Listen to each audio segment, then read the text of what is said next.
بسم الله والصلاه والسلام على رسول الله. السلام عليكم متابعي الكرام، كنتمنى تكونوا كاملين بخير وعلى خير، وتحيه كبيره بزاف لكل متابع جديد. خبر عاجل وحصري، واش في اخباركم ان المغرب غادي يستقبل المنتخب الجزائري في الشهر المقبل 8 شتنبر. نعم، غادي يستقبلوا في الملعب الكبير بالدار البيضاء لمواجهه المنتخب الغيني. وحنا عارفين ان الملعب ديال العاصمه كوناكري ديال المنتخب الغيني ما كيستوفيش الشروط او ما كيستوفيش المتطلبات باش تلعب فيه واحد المباراه اللي كبيره ضمن اقصائيات كاس العالم 2026. هذا الشيء علاش المنتخب الغيني اختار المغرب باش تكون الوجهه ديالو باش يلعب المباراه ديالو امام المنتخب الجزائري.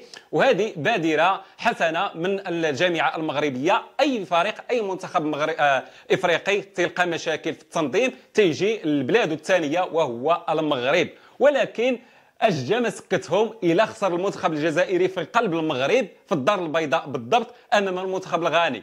حنا عارفين الاعلام الجزائري بروباغندا ديالو ضد المغرب، ضد المنتخبات المغربيه، ضد فوزي القجع، ودائما كينشر الاشاعه اللي معروفه ان فوزي القجع كيتحكم في الكاف، ان فوزي القجع يعني تيشري الحكام، تيرشي الحكام، ان فوزي القجع فاز بتنظيم كاس افريقيا 2025 بالرشوه. والمهم حنا عارفين ديك الاسطوانه المشروخه ديال الاعلام الجزائري. وللاسف واحد الاغلبيه ساحقه من الجزائريين للاسف الشديد كيتيقوا هذه الاخبار هذه. ولكن الى خسر المنتخب الجزائري كيف ما قلت لكم في هذه المباراه، راه غادي تكون واحد الطامه كبرى، وغادي تلصق المشكله في المغرب وفي فوزي القجع، وغادي يقول بانه هو فوزي القجع اللي رشا الحكام او رشا الحكم ديال المباراه باش يخسر المنتخب الجزائري، وفوزي القجع هو اللي ضغط على الاتحاد الافريقي لكره القدم باش تلعب هذه المباراه في المغرب باش يتقصى المنتخب الجزائري باش ما يتاهلش لكاس العالم في 2026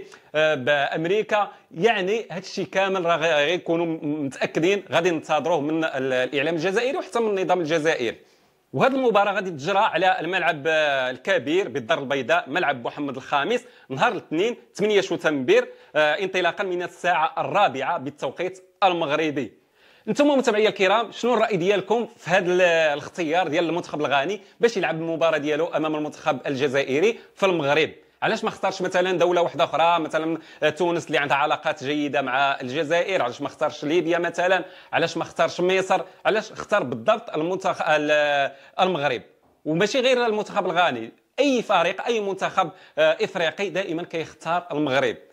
راه الخبر في راسكم، راكم عارفين علاش تيختاروا المغرب. كذلك نبغي التوقع ديالكم في رده الفعل ديال النظام الجزائري او المنتخب الجزائري في حاله الخساره امام المنتخب الغيني في المغرب. شنو غادي تكون ردة الفعل؟ واش غادي يلصقوا الخساره الفوزي القجاع والمغرب والنظام المغربي، او ما غاديش تكون واحد ردة فعل من الاعلام الجزائري؟